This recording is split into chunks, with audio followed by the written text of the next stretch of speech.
But I absolutely like to do it. No one has to say, George, you got to go right now. Oh, God.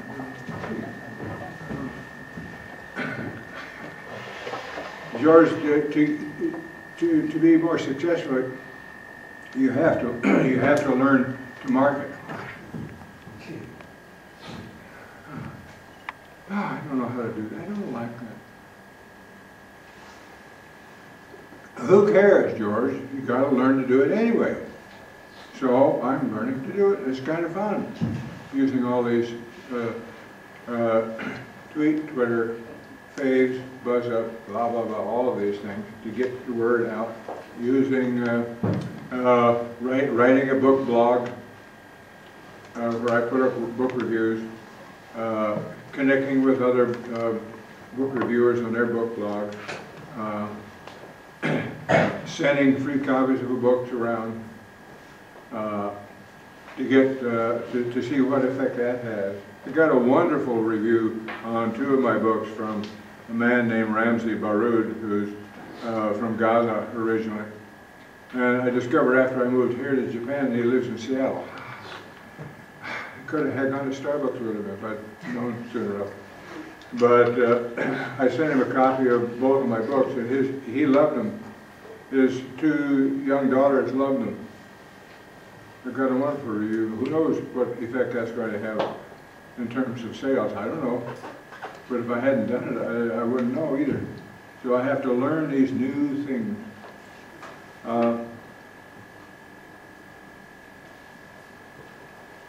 Let me see what I want to go into some of my writing also.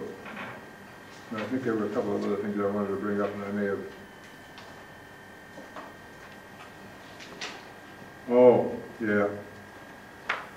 From my mental health background, one of the things I said earlier was learn to question theories and question things that are presented to you as facts. In 1960, I was working as a psychiatric technician in a psychiatric hospital in Berkeley, California. That was quite an experience, and very interesting one. And one of the theories about schizophrenia was that it came from families that were really disconnected and where kids didn't get consistent answers from parents, so they never could win. The families drove the kids crazy, and I in my mid-20s I accepted that, and okay, a lot of really important people in the mental health field and the anthropology field like Gregory Bates and believe that, they're supporting that, so I'll buy it. 6 years later I began to question it when I actually started working with people who were chronically mentally ill. I would think, how come this family has 4 kids and only one of them has schizophrenia? Rest of them look normal.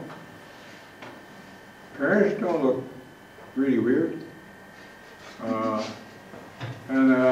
more I work with people, the more I began to ask myself this question: what's it like living with someone who's mentally ill? And I started asking this question. And I started looking around at a residential treatment center where I work, and it's really bizarre living with people who are chronically mentally ill, especially when there's a whole bunch of them in one place. Because things get really weird, and you don't really know quite what to expect. And then I got a shocker one day. I started working with the families, with the parents of chronically mentally ill adults. And I asked, what's it like having a son or a daughter who's schizophrenic, who's mentally ill?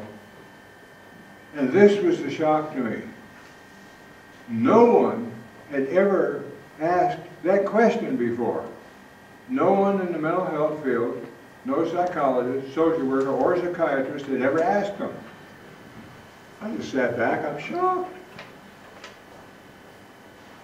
For the next half hour, I didn't have to say anything. They told me what it was like. It was devastating. We have children. We bring these sweet little babies home, and we develop these dreams for our children. Right? I've got 4 children. I've got 10 grandchildren. I have dreams for all of them. It's nice to see some of them come true. It's hard to see some of them struggle. I can't do anything about it other than support them.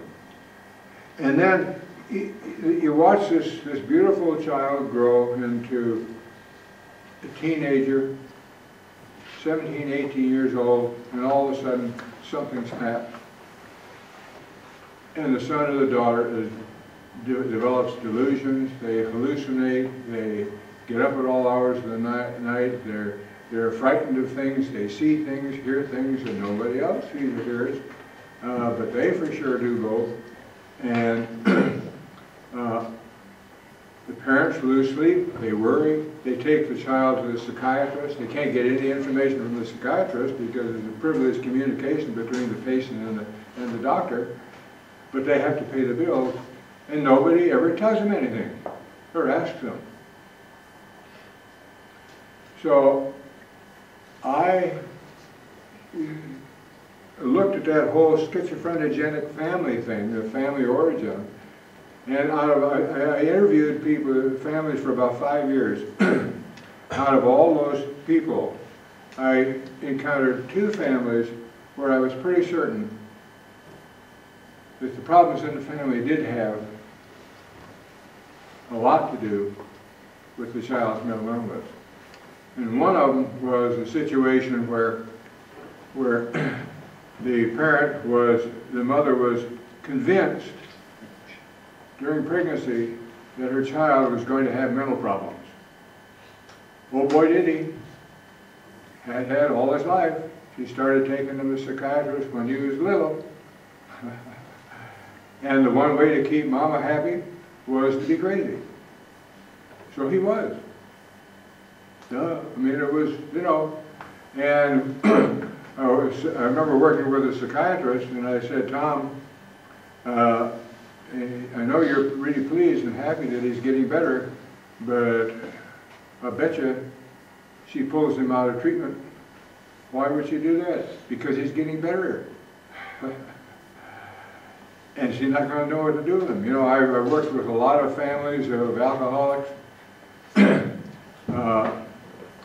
And the biggest challenge to the families, particularly the spouse, is when the drinking spouse quits drinking.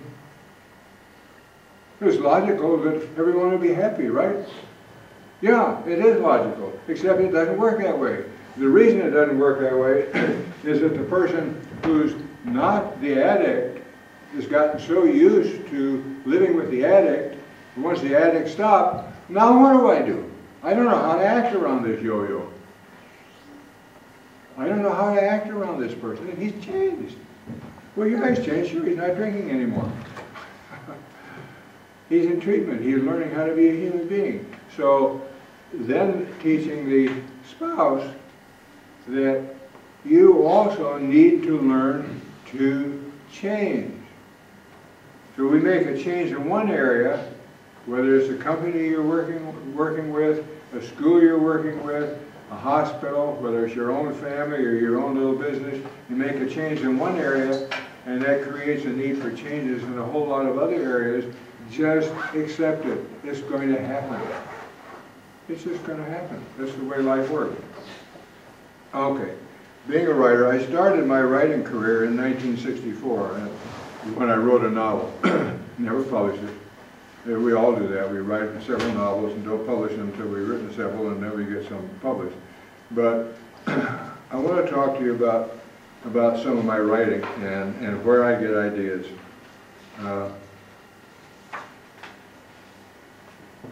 Before I do that, one other question. You guys, all your students are students here. I've got to tell you this story from my first day in my second graduate school course. I came into the classroom, sat down with everyone. Pretty soon the professor comes in 5 minutes late, drops his briefcase, clunk, drops his papers down on the podium, looks around at everybody, says, well, what are you here for? Oh, you could have heard a gnat belch. There wasn't a sound. We were all stunned. What do you mean? What are we here for? What comes in my mind right then, you know, didn't dare ask this question because I knew it was dumb. It's on my schedule. This is not something that you want to ask, that want to say when you're a graduate student. This is a bad idea. But it was the best question I've ever gotten in graduate school. What are you here for? It forced me to think. So when I was in management, I always encouraged staff members, people that work for me, to ask me questions, to challenge me. Because it made me think.